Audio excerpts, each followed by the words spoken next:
A secret lover, rejected dreams, and a family desperate to hide the truth. Was it murder, suicide, or something darker? On a cold December morning in 1910, the streets of Manhattan bustled with life as shoppers prepared for the holidays.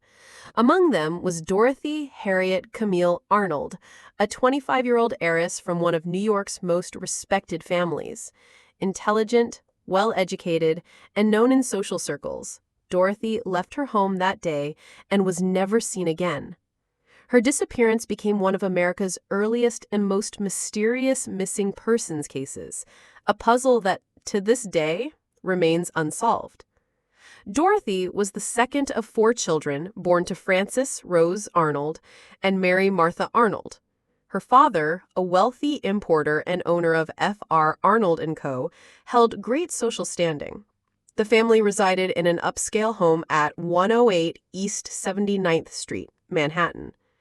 Dorothy graduated from Bryn Mawr College, majoring in literature. She dreamed of becoming a writer, a goal that, despite the family's wealth, she pursued with determination. But success eluded her, and rejection letters piled up, much to her father's disapproval. December 9th, 1910, seemed ordinary.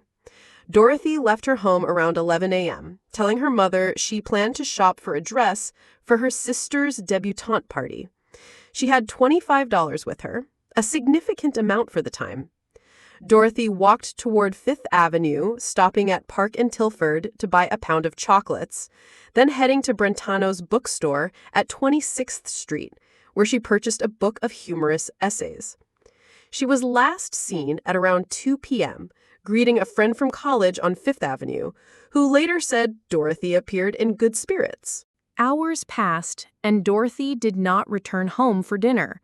At first, her family assumed she had visited friends, but as night fell, worry turned to dread. The Arnolds, fearing scandal, chose not to contact the police immediately. Instead, they called family friends and discreetly checked hospitals, hotels, and even the morgue.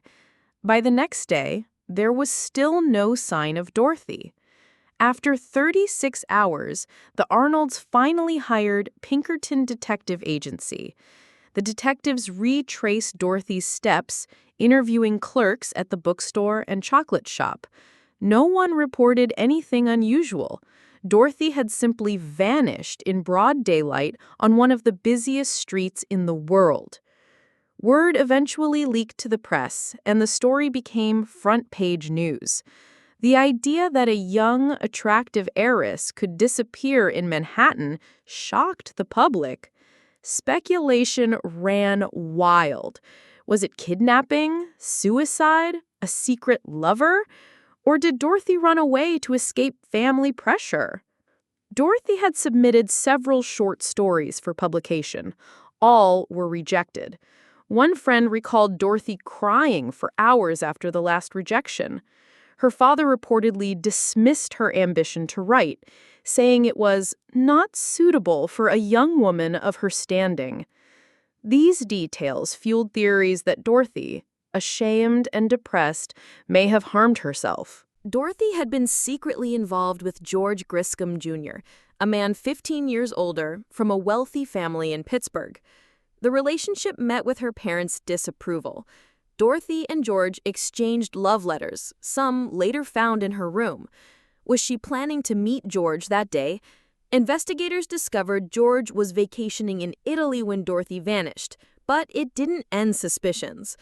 Letters between Dorothy and George revealed their hope of marrying despite her family's objections. After Dorothy disappeared, George claimed he had no idea where she was. He said he loved her and would have married her, but he insisted he knew nothing about her fate. Yet, critics believed Dorothy might have tried to join him abroad. Over the next months, alleged sightings poured in from across the U.S. and even Europe. A woman resembling Dorothy seen boarding an ocean liner, another in a Boston hotel. All leads ended in disappointment. Some believe Dorothy, despondent over career failures and love, ended her life. But no body was ever found. The East River was dredged, city parks searched, nothing. Dorothy's father dismissed the idea, saying she would never have done such a thing. A rumor spread that Dorothy had secretly become pregnant and died during an illegal abortion, and that those involved disposed of her body to avoid scandal. Detectives investigated doctors and clinics, but found no evidence. Still, it remains one of the most persistent theories. Francis Arnold refused interviews, but in one statement he declared, "I fear she is dead." The family kept Dorothy's room exactly as it was, as though she might return at any moment. They spent thousands on detectives, yet Francis never forgave George Griscom and banned mention of him at home. Before his death in 1922, Francis Arnold said, "I have lost all hope. My daughter is dead." He never revealed everything investigators had discovered, leading some to suspect the family knew more than they admitted. George Griscom Jr. never married. He lived out his days quietly, reportedly heartbroken. He died in 1950, taking with him any secrets he might have held. Dorothy's case was one of the first to show how the media could shape public perception of crime. Newspapers published daily updates, rumors, and theories, feeding fascination and fear. Her disappearance inspired books, films, and countless articles over the decades. Over a century later, no trace of Dorothy Arnold has been found. No body, no confession, no credible explanation. Did she run away? Was she murdered? Did shame drive her to end her life? The truth remains locked in history. Dorothy's story continues to resonate because it speaks to something universal: the fear of vanishing without a trace, the anguish of families left without answers, and because it happened in broad daylight in one of the busiest cities on Earth. The story of Dorothy Arnold reminds us that wealth and privilege are no shield against tragedy, and that even the best investigators sometimes meet a wall of silence. Her disappearance remains a haunting chapter in true crime history. If you enjoyed this story, please subscribe for more true crime documentaries.